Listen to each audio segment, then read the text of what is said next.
ஒரு மெயின் விஷயம் சொல்லே மறந்துட்டேன். நான் ஐயனை பார்க்க வந்தேன். ஐயனை பின்ன பிறப்படும் போது ஐயர் கூப்பிட்டு கையில் இது கொடுத்தாரு.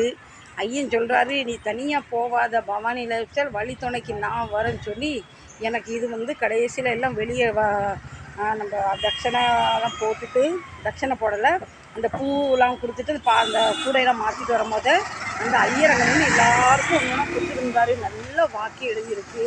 இந்த வாக்கியம் கிடச்சது எனக்கு ரொம்ப பெரிய பாக்கியம்.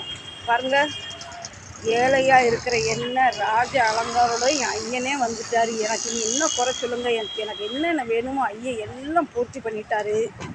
இப்போ நான் ஐயன்ட்ட சின்ன வேண்டுதல் வச்சுருக்கேன். ஐயா, நான் திருச்செந்தூர் போகணுன்னு நினச்சேன், நீங்கள் திருச்செம்பூர் கூப்பிட்டு வந்துட்டீங்க. என்ன அடுத்த வருஷம் என் குடும்பத்தோடு வந்து நான் என்னோடய வழிபாடு செய்யணும். அப்புறம் சொன்னார், அதுக்கு முன்னையே உன்னை நான் கூப்பிடுவேன், நீ பயப்படாமல் போடி, நான் கூட வரண்டின்னு சொல்லி என் கூடயே வந்துட்டார். பாருங்கள், எத்தனை பேருக்கு இந்த கிருப பாக்கியம் கிடச்சிது. ரொம்ப மன பாரத்தோடு வந்தேன். இப்போ மன நிறைவோடு நான் பிறகு போய்கிட்டு இருக்கேன். இந்த கண்டிப்பாக